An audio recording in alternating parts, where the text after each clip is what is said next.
Hello and welcome everyone! Currently, the Disney remake of The Lion King is in theaters around the world. Impatiently awaited, this film is only a new version of the animated release in 1994, with more realistic lines this time. But if you take a closer look, you realize that these lines are not that realistic and that there are big differences between Disney and real life.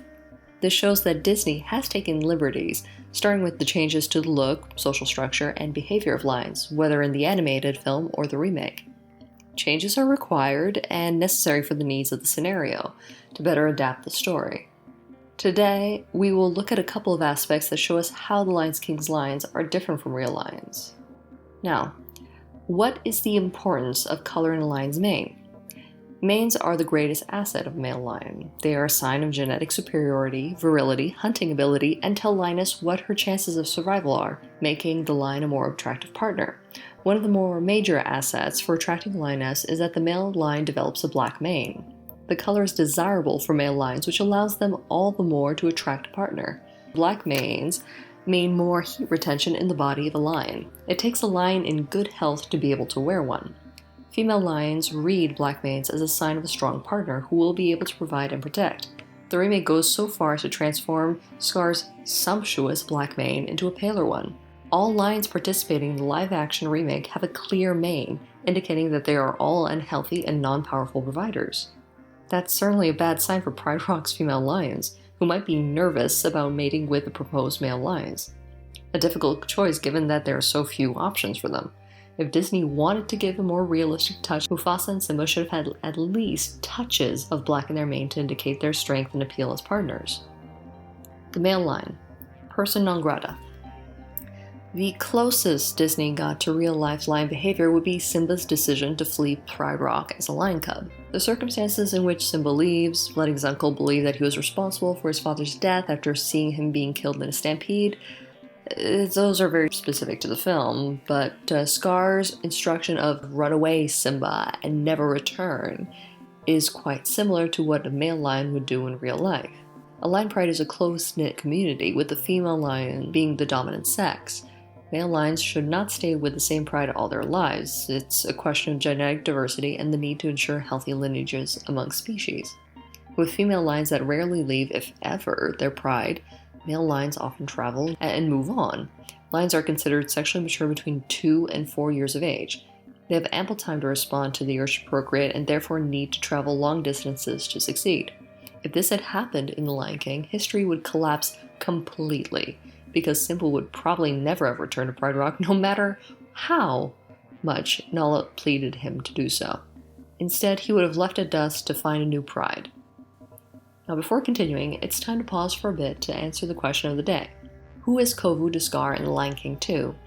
A. His twin brother, B. His adopted son, or C. His cousin? Think about it and give us your answer in the comments below. And now we continue to The Lion King. Now, it's the lioness who wears the crown. Lions live essentially in a matriarchal society. Female lions reign over their respective pride and preserve the social order.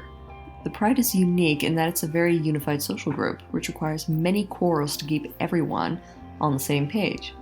With male lions coming and going, the female lions are the ones that keep the social structure intact. Not only do they raise lion cubs and frequent other lions, but they also hunt. They are also responsible for overseeing the spaces they occupy while maintaining peace with other nearby prides. If a particular pride becomes too large, it's the female lion who will find new territory in which the group can settle, and which can accommodate everyone. If The Lion King stuck to that, the story would be radically different, and the tone of the movie would change. Instead of Mufasa advising Simba, we would see Simba's mother, Sarabi, counsel either Simba or even Nala about how to rule a kingdom. It would be Sarabi who would preside over Pride Rock and, unfortunately, later would be killed in the stampede. Years later, it would be Nala that we would see growing in power, and who knows if Scar would even be in the picture. As an exiled lion, he would have been destroyed if he ever returned to Pride Rock because of his low social status. Now, who dominates the pride? So here, it's necessary to know that in a lion pride, there are more females than males. These troops are under the protection and domination of 1 or 2, sometimes even up to 7, adult males in the prime of life, usually between 6 and 9 years old. This is very well portrayed in the first Lion King, where you see Sarabi, Serafina, and many other lionesses. In comparison to that, you only see two males, Mufasa and Scar. Generally, there's only one dominant male, but sometimes there are two, which will be explained a little bit later. Only the dominants have the right to breed with the females. So if we compare with the Lion King, it means that all lion cubs are the sons and daughters of Scar and Mufasa. It also means that all the lionesses in the clan are likely to have children with one of them. So when you see characters who are the children of Scar and Nala, it seems unnatural because of the age difference, plus the fact that Scar is potentially her father. But when it comes to lions, that's just how life goes.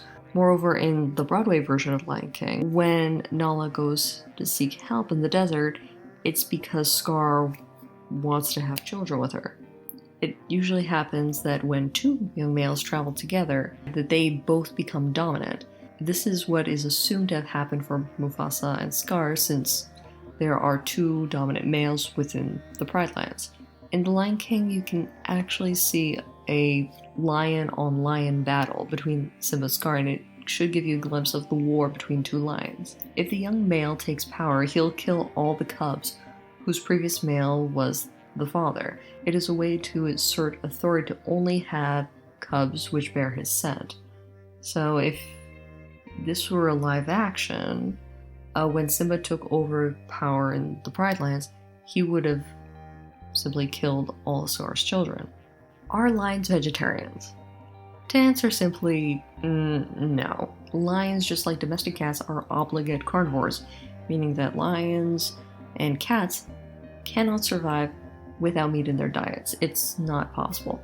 In The Lion King, Simba bonds not only with Timon, a meerkat, and Pumbaa, a warthog, but he's also raised by them. Timon and Pumbaa are afraid of Simba because he's a lion, and they have every reason to be afraid of him. The fact that Timon and Pumbaa can reorient Simba's carnivorous taste by eating insects and plants would never occur in real life. According to National Geographic, lions consume approximately 44 pounds of meat a day and can eat up to 220 pounds of meat if they so wish. So yeah, it's a pretty Disney touch to see Timon and Pumbaa raising Simba on a different food group.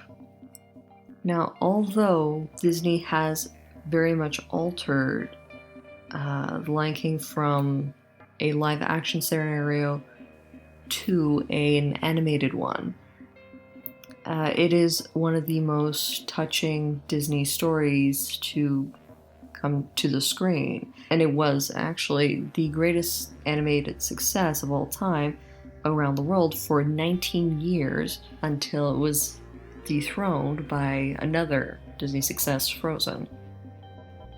Questions. Now, do you think that Disney should have tried to include more real-life lion behavior, looks, so on and so forth, into the live-action version? What other differences between the Disney lion and the real-life lion did you notice? Please leave your comments below. The answer to the pop quiz: Kovu is Scar's adopted son, thus making him his heir. Now, please, if you could, like this video, and most importantly, please subscribe. Thank you.